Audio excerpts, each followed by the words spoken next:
नमस्कार, बहुत स्वागत है आप सभी का हमारे इस खास कार्यक्रम छत्तीसगढ़ डिबेट में। शाम के 6 बज चुके हैं। मैं हूं आपके साथ प्रथा शुक्ला और हर रोज की तरह आज एक बार फिर से हम हाजिर हैं छत्तीसगढ़ के राजनीतिक गलियारों से जुड़ी एक ज्वलंत मुद्दे के साथ। जी हां, इन दिनों छत्तीसगढ़ में जो चर्चा का विषय बना हुआ है वो है मंत्री सीखेंगे मैनेजमेंट। ये एक बड़ा सवाल बना हुआ है क्योंकि छत्तीसगढ़ की भाजपा सरकार अपने मंत्रियों को मैनेजमेंट के गुर सिखा रही है। सभी मंत्रियों की क्लास रायपुर के IIM में लग रही है और वे यहाँ 31 मई से 1 जून तक, यानी कि जो आज से शुरू हुई है, ये कल तक यानी कि 1 जून तक पढ़ाई यहां पर करेंगे। इसके लिए IIM और सरकार ने संयुक्त रूप से 2 दिवसीय चिंतन शिविर का आयोजन किया है। सरकार की योजना है कि जब यह विजन डॉक्यूमेंट 2047 के तहत अधोसंरचना, अर्थव्यवस्था, शिक्षा, स्वास्थ्य, रोजगार, उद्योग, कृषि, पर्यटन, रोजगार, जल, जंगल, जमीन के साथ आदिवासी और ग्रामीण क्षेत्रों में विकास के लिए काम शुरू करें तो मंत्रियों का कदम ताल भी शासन के साथ में मेल खाना चाहिए। मंत्रियों की मैनेजमेंट शिक्षा पर मंत्री रामविचार नेताम ने अब अपनी प्रतिक्रिया दी है। दरअसल उन्होंने कहा है कि मुख्यमंत्री जी की इच्छा के अनुरूप सभी विभाग के लिए 10 साल का रोड मैप बनेगा तो फिर काम का फोकस उसी दिशा में हो और सरकार की जन कल्याणकारी योजना का सही ढंग से क्रियान्वयन हो सके। चिंतन शिविर में इसको लेकर चर्चा होनी है। भाजपा के इस कदम पर अब कांग्रेस कुछ नाराजगी जाहिर कर रही है और सवाल भी खड़े कर रही है। कांग्रेस ने दरअसल सलाह दी है कि मंत्रियों को मैनेजमेंट से ज्यादा जनता के साथ सद्व्यवहार करने, सच बोलने, कमीशन खोरी और भ्रष्टाचार छोड़ने का प्रशिक्षण देने की आवश्यकता है। आज इसी मुद्दे को लेकर हम चर्चा करेंगे, लेकिन उससे पहले देखते हैं राजनेताओं की इससे संबंधित प्रतिक्रिया। देखिए, माननीय मुख्यमंत्री जी की इच्छा के अनुरूप और हमारे वरिष्ठ नेताओं के उनके अनुसार चिंतन शिविर के माध्यम से तमाम सारे डिपार्टमेंट का कैसे हमारा आगे 10 साल में छत्तीसगढ़ के विकास के लिए हमारा रोड मैप कैसे बने और किस दिशा में हमें ज़्यादा अधिक फोकस करना है, इस बारे में भी आगामी 10 साल के लिए हमारी कार्य योजना कैसे बने, तमाम सारे डिपार्टमेंट मिल करके छत्तीसगढ़ की बेहतरी के लिए हम क्या कर सकते हैं अपने अपने डिपार्टमेंट के माध्यम से, लोगों के जन कल्याणकारी जितने भी योजनाएं चल रहे हैं उस योजना का सही ढंग से क्रियान्वयन कैसे हो सके, इन सभी मुद्दों को लेकर के एक तरह से चिंतन शिविर के साथ साथ तमाम सारे विषयों पर डिस्कस होने हैं। भाजपा सरकार के मंत्रियों को गुड गवर्नेंस की ट्रेनिंग के साथ सबसे ज़्यादा जो प्रशिक्षण की आवश्यकता है वो जनता से सद्व्यवहार करने की है, सच बोलने की है और कमीशनखोरी और भ्रष्टाचार छोड़ने की है। 5 महीने में ही भाजपा सरकार की सुशासन की पोल खुल गई है। पूरे प्रदेश में मंत्रियों के दुर्व्यवहार की चर्चा होती है और जिस प्रकार से जनता को छोटे छोटे कामों के लिए भटकना पड़ रहा है, सरकारी दफ्तरों के चक्कर लगाने पड़ रहे हैं, बिना लेन देन कोई काम नहीं होता है और प्रदेश में कमीशनखोरी और भ्रष्टाचार चरम सीमा पर है। रेत माफिया, ड्रग माफिया और माफियाओं के एक प्रकार से राज आ गया है और ये सब किसके संरक्षण में हो रहा है? भाजपा सरकार के मंत्रियों नेताओं के संरक्षण में हो रहा है। तो निश्चित तौर पर इनको गुड गवर्नेंस की ट्रेनिंग की तो आवश्यकता है ही, साथ में और भी बहुत सारे शपथ इनको लेना चाहिए जो जनता के हित में हो। तो चलिए, आज इसी मुद्दे को लेकर आज हम चर्चा करने वाले, जिसके लिए हमारे साथ में 3 खास मेहमान भी इस वक्त जुड़ चुके हैं। प्रगति वाजपेयी जी है जो कि कांग्रेस प्रवक्ता हमारे साथ स्टूडियो में मौजूद हैं। भाजपा प्रवक्ता परेश बाघ-बहरा जी हमारे साथ में जुड़ चुके हैं और शशिकांत साहू संवाददाता है हमारे साथ में। इस बात को और जानकारी देने के लिए भी वो इस वक्त हमारे साथ में सीधे जुड़ चुके हैं। आप तीनों का बहुत स्वागत है। तो चलिए परेश जी, आप ही के पास में आना चाहूंगी। आप ही से संबंधित सबसे पहला सवाल है, आपकी पार्टी इस तरह के मैनेजमेंट को लेकर चिंतन शिविर का आयोजन कर रही है, क्या लगता है बीजेपी की किस बात की इतनी चिंता है बीजेपी को? देखिए, हमारे जो प्रधानमंत्री है आदरणीय नरेंद्र मोदी जी, उनका जो राजनीतिक दर्शन है कि भाई प्लानिंग करो, उसको इम्प्लीमेंट करो और उसका आउटकम आना चाहिए, डिलीवरी होनी चाहिए, उसी दर्शन के अनुसार, उसी हिसाब से यहाँ की जो सहायक सरकार है उन्होंने एक क्रांतिकारी चिंतन शिविर यहाँ पर लगाया है ताकि एक जवाबदेही जो सरकार की है और जो आजकल जो राजनीति में जवाबदेही का जो धीरे धीरे विकास को लेकर के जो एक माहौल पूरे प्रदेश में और मोदी जी की जो गारंटी, मोदी जी ने जो यहाँ पर अलग अलग सभाओं में अपनी गारंटी ली है, उसको कैसे तेजी से इम्प्लीमेंट किया जा सके, उसके लिए जो है इस प्रकार का चिंतन शिविर रखा गया है, ताकि उनकी धार जो है और तेज हो सके। और इसी कारण से यहाँ पर पूरे पूरे पहले जो चला करता था वो फाइलों में सरकार चलती थी। अब जो है डिजिटलाइजेशन का जमाना है, शायद सरकार पूरे प्रशासन का डिजिटलाइजेशन कर रही है और हर एक योजना है, चाहे वो जनहितकारी योजना है, उसमें जो है उसका प्रोजेक्ट का जो है नोडल ऑफिसर बनाया जाएगा, प्रोजेक्ट मैनेजर बनाया जाएगा, और उसके बाद जो उसकी एक्टिविटी है उसका डाटाबेस बना के ऊपर से लेके नीचे तक उसको हमेशा उसकी मॉनिटरिंग की जाएगी, उसके एग्जीक्यूशन का असेसमेंट किया जाएगा, और अंत में जिसके लिए ये योजना बनी है उसका भी असेसमेंट किया जाएगा कि धरती पर, जमीन पे इस योजना का क्या इम्पैक्ट पड़ा। और इस प्रकार से डिजिटलाइजेशन से जो लाल फीताशाही है वो खत्म होगी, एक ट्रांसपेरेंसी आएगी और पारदर्शिता के साथ, सुशासन के साथ सरकार चलेगी और सब लीकेज बंद होगा। इस तरीके से चिंतन शिविर में जो ख्याति नाम लोग हैं पूरे देश में, जो प्रशासन के लिए, चाहे लोक प्रशासन हो, चाहे वो आईटी का सेक्टर हो, चाहे एजुकेशन का सेक्टर हो, चाहे वो हेल्थ का सेक्टर हो, चाहे वो डेवलपमेंट का सेक्टर हो, चाहे वो इकोनॉमिक्स का सेक्टर हो, सारे चीजों के मैनेजमेंट के जो जानकार हैं उनको बुला करके प्रशिक्षण, जो चिंतन शिविर जो है उसमें ओरिएंटेशन उनका रखा जा रहा है। और भारतीय जनता पार्टी में प्रशिक्षण शिविर हमेशा होता रहा है और लगातार चीजें बदलती जा रही हैं, समय के अनुसार आपको लेकिन अपडेट होना चाहिए। परेश जी एक सवाल आपसे ये है कि जिस प्रकार से अभी बातचीत में आपने जिक्र भी किया है और लगातार पार्टी भाजपा की ओर से लगातार ये बात आती, प्रधानमंत्री के चेहरे को लेकर, उनके कामकाज को लेकर, हर चीज में प्रधानमंत्री नरेंद्र मोदी को ही आपकी पार्टी हमेशा आड़े लाती है। पार्टी का अपना विजन, अपना कुछ फोकस, क्योंकि अभी भी जिस प्रकार से खबर आई है उसमें यह है कि प्रधानमंत्री मोदी किस तरह से कामकाज करते हैं उस बातचीत को लेकर यहाँ पर मैनेजमेंट के गुर सिखाए जा रहे हैं, उन चीजों को लेकर यहाँ पर बात कही जा रही है, शिक्षा दी जा रही है। देखिए, जो उनकी जो टर्मोलॉजी है वो जो है वेल टेस्टेड और प्रूवन, जो है उनकी जो फिलॉसफी है वो एडमिनिस्ट्रेशन के लिए प्रूवन है और लोगों ने 10 साल में इस काम को देखा है उनका।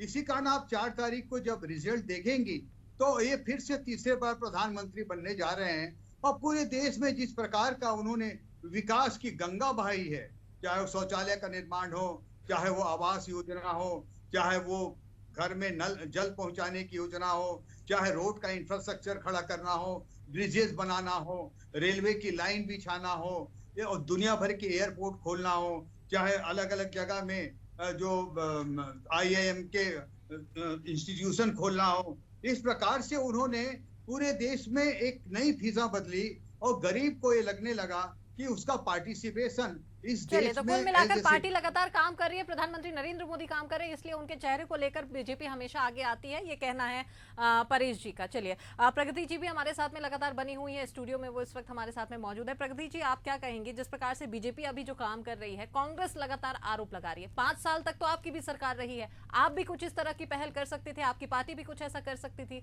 लेकिन अगर नहीं हो रहा है और अगर बीजेपी ऐसा कुछ कदम उठा रही है तो फिर कांग्रेस को दिक्कत क्यों? देखिए, ऐसा मैं सबसे पहले सुशासन को बताना चाहती हूँ। ऐसा शासन जो देश में रहने वाली हर वर्ग के लिए एक समानता लेके आए, ईमानदारी से जो शासन चले, तो आप सुशासन की बात कर सकते हैं। और जैसा मैं बता दूं आपको कि सुशासन और भारतीय जनता पार्टी एक दूसरे से बहुत परे हैं। जो वर्ग सुशासन की सबसे ज़्यादा बाट जो होता है, मेरे भाजपा के प्रवक्ता जी बात कह रहे हैं, माननीय नरेंद्र मोदी जी का नाम ले रहे हैं, तो मैं उन्हें बता दूं कि जो वर्ग सुशासन की सबसे ज्यादा बाट जो होता है वो है महिलाएं। महिलाओं के साथ इस देश में क्या हुआ, ये तो पूरा देश जान रहा है, आप भी जान रही हैं कि देखिए, इस देश में मेडल लाने वाली महिला साक्षी मलिक, जो इस देश का नाम बढ़ाती है विश्व पटल पर, उसका रेप करने वाले एक भाजपा के सांसद होते हैं, उनकी टिकट काटकर उनके बेटे को टिकट दी जाती है। तो सुशासन की बात और नरेंद्र मोदी जी का नाम लेना, ये तो किसी के गले नहीं उतरता। दूसरी बात मैं ये बता दूं कि यदि आप गुड गवर्नेंस की बात करते हैं तो आपको हर चीजें ऑनलाइन करनी होगी, हर चीज में पारदर्शिता रखनी होगी, जो भारतीय जनता पार्टी से कभी नहीं हो सकता। पिछले 5 साल के पहले जो पिछले 15 सालों से इनकी सरकार थी 2003 से 2018 तक, उसमें पूरे प्रदेश ने ये जाना है कि इन्होंने कितना भ्रष्टाचार किया है, इन्होंने कितने भ्रष्टाचार किए हैं। चाहे हर क्षेत्र में, शिक्षा के क्षेत्र में भ्रष्टाचार था, महिला बाल विकास में भ्रष्टाचार था, हर तरह का भ्रष्टाचार इन्होंने किया। अभी भी देखिए तो इनके मंत्री सीधे मुंह किसी से बात नहीं करते। तो जब तक इनका व्यवहार नहीं बदलेगा, ये कितने भी अपने सेशन लगा लें, ये कितनी भी ट्रेनिंग कर लें, सुशासन छत्तीसगढ़ में भारतीय जनता पार्टी के रहते कभी नहीं आ सकता। चलिए परेश जी, आपके पास मैं आना चाहूंगी, क्या कहेंगे? एक और मैनेजमेंट के गुर सिखाए जा रहे हैं, दूसरी तरफ में यहाँ पर सद्भावना, सद्विचार लाने की भी बात कही जा रही, सद्व्यवहार लाने की बात कही जा रही है। देखिए क्या है कि अभी तक इन लोग अपने इतिहास को भूल नहीं पा रहे हैं कि इन्होंने जो 5 साल में किया है उसी के सपने इनको आते रहते हैं। इसी कारण से वही प्रकार की बातें ये करते हैं। जब इनको ये मालूम है शराब घोटाला इन्होंने किया 2161 करोड़ रुपए का, उसके ऊपर जांच चल रही है। कोयला लेवी घोटाला 500 करोड़ रुपए का किया। पीएससी में 170 पदों में दुनिया भर के भ्रष्टाचार किए। डीएमएफ फंड में घोटाला किया। कस्टम मिलिंग घोटाला हुआ। इनके मुख्यमंत्री के ऊपर 705 करोड़ रुपए का महादेव सट्टा का आरोप लगा है। आप चुप रहिए, चुप रहिए, चुप रहिए। मेरे को बोलने को बोला गया है, आप चुप रहिए प्लीज। प्रगति जी, मैं आपके पास में आऊंगी, पहले परेश जी आपकी बात सुन लेते हैं, उसके बाद में मैं प्रगति जी आपका पक्ष सुनूंगी। बताइए उनको, है ना। तो इस तरीके से स्मार्ट सिटी घोटाला, ऐसे बहुत सारे घोटाले लोगों ने किए। ईओडब्ल्यू पूरी जांच कर रही है। अभी बहुत सारे इनके अफसर और नेता जेल के अंदर बंद हैं और बहुत सारे लोग अभी फिर से जाने वाले हैं। और हमारी सरकार ने 3 महीने में लगभग 25,000 करोड़ रुपया गांव-गांव तक पहुंचाया है। 3100 रुपए क्विंटल में एक मुश्त धान खरीद करके 21 क्विंटल प्रति एकड़ से लोगों का पेमेंट किया है। 2 साल का बोनस का राशि दिया है। महतारी वंदन योजना के 3 किस्त उनको दे दिए गए हैं। इस प्रकार से लगातार जो चीजें इन्होंने, जो गरीबों का मकान आवास छीना था, उसके लिए जो राज्यांश है वो जमा कर दिया गया है। जैसे ही यहाँ पर आचार संहिता खत्म होगी, ये मकान बनने शुरू हो जाएंगे। इस प्रकार से हमारी जो विष्णुदेव जी की सरकार है पूरी तरीके से ट्रांसपेरेंट है, सुशासन से चल रही है, उनके सद्व्यवहार हैं। इतने ज्यादा नरम और विनम्र मुख्यमंत्री और मंत्री, सारे लोगों के काम काज में इतनी विनम्रता है कि आप उसको, अगर कोई आदमी यहाँ पर फील करता हो, ये चूंकि विपक्ष में है तो इनको जो स्क्रिप्ट दिया जाता है ये वही चीज पढ़ेंगे आकर के, जबकि इन लोग जनता कुछ और कह रही है। इसी कारण आपने देखा कि किस तरीके से यहाँ पर इस सरकार को लोगों ने, यहाँ की जनता ने धराशायी कर दिया, क्योंकि इनके जो मंत्री है सीधे सीधे चलिए अब प्रगति जी की तरफ में रुख करते हैं। जी परेश जी, हमने आपकी बात सुनी, आपका पक्ष जाना है यहाँ पर। प्रगति जी क्या कहेंगे? 15 साल बनाम 5 साल की लड़ाई हम सभी ने देखी, किस प्रकार से क्या कुछ कैसे परिणाम आए ये भी हमने देखा है। 5 साल में क्या लगता है कांग्रेस कितना काम की और कहाँ पर चूक गई, जिसकी वजह से ऐसे कांग्रेस को ऐसी स्थिति का सामना करना पड़ा? देखिए 5 सालों का जो कार्य है वो जनता से छिपा नहीं है। हमने जब धान का समर्थन मूल्य बढ़ाया तब इन्हें मजबूरी में धान का समर्थन मूल्य ज्यादा देना पड़ रहा है। लोकसभा चुनाव था, इन्हें जनता सबक सिखा देती, इसीलिए इन्होंने ज्यादा उस धान का समर्थन मूल्य इन्होंने ज्यादा दिया। दूसरी बात मैं ये बताना चाहती हूँ कि पिछले 5 सालों में आपने भी देखा होगा कि भारत में नहीं पूरे विश्व में यदि किसी प्रदेश का नाम लिया जाता था तो छत्तीसगढ़ मॉडल माना जाता था। माननीय भूपेश बघेल जी की सरकार आखिरी पंक्ति में बैठे हुए अंतिम व्यक्ति तक पहुंचकर उन्होंने काम किया है। और भारतीय जनता पार्टी की जो सरकार है, आप देखिएगा जब 4 तारीख को नतीजे आएंगे तो जो दावे वो कर रहे हैं, खुद प्रधानमंत्री जी अपनी सीट बचा लें तो ये बहुत बड़ी बात होगी। और ये जो बात कर रहे हैं यहाँ, ये 4 तारीख को स्पष्ट हो जाएगा। दूसरी बात रही चुनाव हारने की, तो इस इतिहास में, भारतीय राजनीति के इतिहास में, अटल बिहारी वाजपेयी जी अपनी गृह सीट से चुनाव हारे, हर कोई सीट से अपनी चुनाव हारे और सरकारें जो हैं वो आती जाती रहती हैं। चलिए कुल मिलाकर चुनाव में जीत हार यहाँ पर चलती रहती है। परेश जी वापस से अगर इस कार्यक्रम पर आए और आपके जो 2 दिन के जो चिंतन शिविर का आयोजन यहाँ पर जो किया जा रहा है उस पर अगर फिर से एक बार चर्चा करें तो खबर ये भी है कि 10 साल का, आने वाले समय पर जो 10 साल का रोड मैप होना है वो भी इसका खाका यहाँ पर तैयार किया जाएगा। क्या लगता है किन मुद्दों पर फोकस यहाँ पर रहेगा? 5 साल का कार्यकाल, 10 साल का रोड मैप। देखिए क्या है कि जो विकसित छत्तीसगढ़ का निर्माण करना है, जो प्रधानमंत्री जी एक विकसित भारत की बात कर रहे हैं 2047 में, तो उसके हिसाब से 10 साल का जो हमने अभी संकल्प पत्र जारी किया था और जो मोदी की गारंटी हमने जो दी थी, उसको हम तेजी से उसको अचीव करना चाहते हैं और डिजिटलाइजेशन के थ्रू सारी चीजों को मॉनिटरिंग करना चाहते हैं। इस कारण से जब यहाँ प्रशिक्षण शिविर से, चिंतन शिविर से जब मंत्री जी यहाँ से जाएंगे तो उनको जो एक्सपोजर मिलेगा और उसके बाद एक्सपोजर मिलने के बाद जो वो जाकर के अपनी कार्रवाई करेंगे तो निश्चित रूप से उनका एक विजन बदला हुआ होगा और उसको लगातार जो है हम जो एक छत्तीसगढ़, जो एक अच्छा छत्तीसगढ़ जिसको कि प्रधानमंत्री अटल बिहारी वाजपेयी जी ने बनाया था, हम ही ने बनाया है, हम ही संवारेंगे, उस दर्ज में हम जा करके 10 साल का हम विकसित छत्तीसगढ़ का एक विजन डॉक्यूमेंट बना रहे हैं ताकि यहाँ पर बेरोजगारी दूर हो सके, यहाँ पर विकास के काम हो सके, यहाँ पर अधोसंरचना बनाया जा चलिए सके। बिल्कुल, तो कितना बना पाते हैं और कितना संवार पाते हैं ये तो आने वाला वक्त बताएगा। अब हमारे सहयोगी की ओर रुख करते हैं। शशिकांत हमारे साथ में लगातार बने हुए इस पूरे मामले को जानकारी देने के लिए। शशिकांत, क्या लगता है, आप वहां पर मौके पर भी मौजूद थे, क्या कुछ हो रहा है, क्या ऐसी कुछ परिस्थितियां आ रही है, कौन कौन उसमें शामिल है, ये सब हम लगातार जानकारी अपने बुलेटिन के माध्यम से दर्शकों तक पहुंचाते भी रहे हैं। क्या लगता है जिस प्रकार से आप वहां पर पहुंचे, क्या कुछ लगा और कैसी यहाँ पर स्थिति यहाँ पर बन रही है? इन 2 दिनों के चिंतन शिविर का बीजेपी को कितना फायदा आने वाले समय पर मिल सकता है?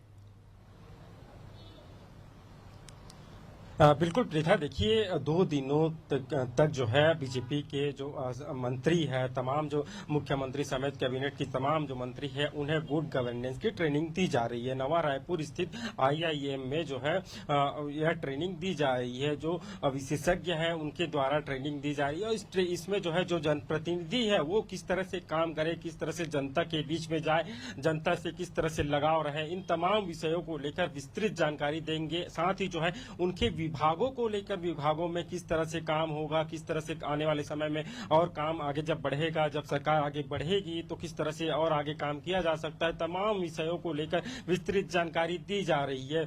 आज मुख्यमंत्री विष्णुदेव साय ने इसकी जो है शुरुआत की। इसमें जो है मुख्यमंत्री के साथ जो तमाम जो मंत्री है वो इसमें शामिल हुए हैं और सभी को जानकारी दी जा रही है। बताया यह भी जा रहा है कि जब आचार संहिता लगने से पहले जब कामकाज हो रहे थे तो उस समय कई नाराजगी भी सामने आई थी मंत्रियों के विभागों को लेकर कि काम नहीं हो पा रहे हैं। तो ऐसे में जो नाराजगी है, किस तरह से नाराजगी मंत्रियों के खिलाफ आ रहा है, इन तमाम विषयों को लेकर भी विशेषज्ञों के द्वारा जानकारी दी जाएगी। वही गुड गवर्नेंस की जो ट्रेनिंग दी जा रही है, इसको लेकर जो है जो विपक्ष है, कांग्रेस है, वो हमलावर है। उनका साफ तौर पर कहना है कि राज्य में 15 साल बीजेपी की सत्ता थी, रमन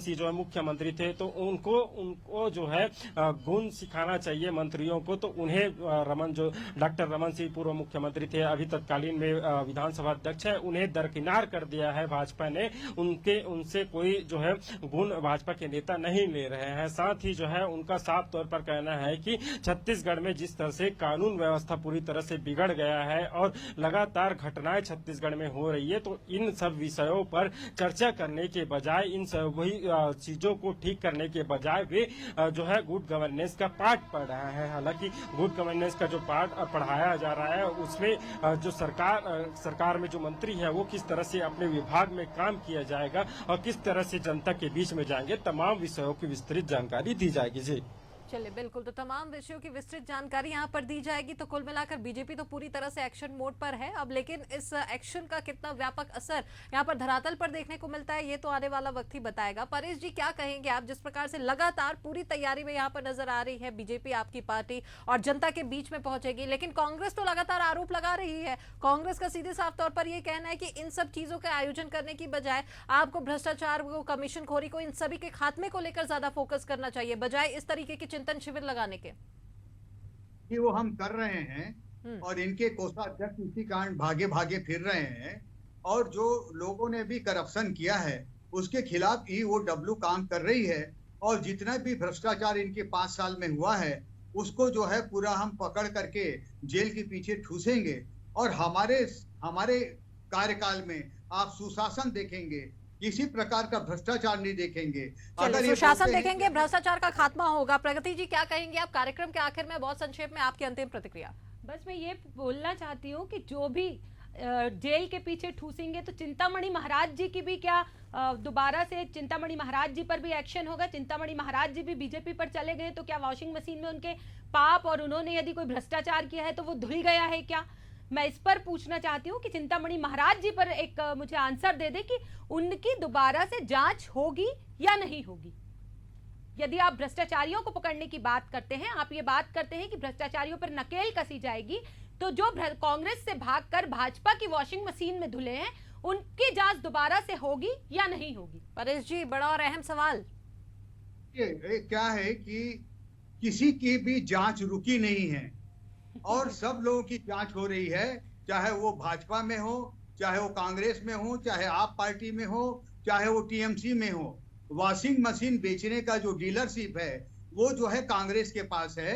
भले यहाँ से एटीएम जैसा छत्तीसगढ़ के यहाँ के मजदूर और किसानों और व्यापारियों के पैसे, खून पैसे की कमाई को इकट्ठा करके यहाँ पर 10 जनपद में भेजा गया और अपने तिजोरियों में भरा गया, ये सब पूरे प्रदेश की जनता जानती है। इसी कारण इन लोगों को धराशायी की है वॉशिंग मशीन की।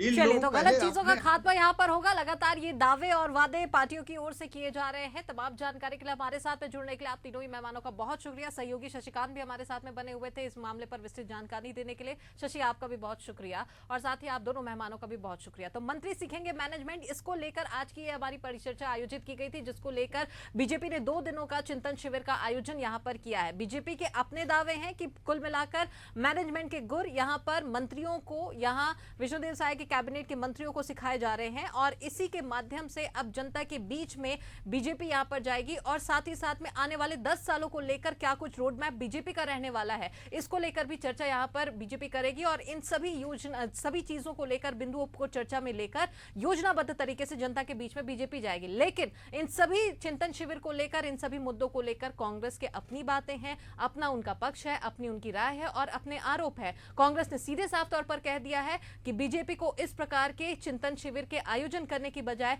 कमीशनखोरी, भ्रष्टाचारी के खात्मे को लेकर फोकस करना चाहिए, सद्भावना को लेकर विचार करना चाहिए। इसी के साथ आज के हमारे इस खास कार्यक्रम में फिलहाल इतना ही। देश और दुनिया की तमाम अपडेट्स के लिए आप देखते रहिए एशियन न्यूज। दीजिए इजाजत, नमस्कार।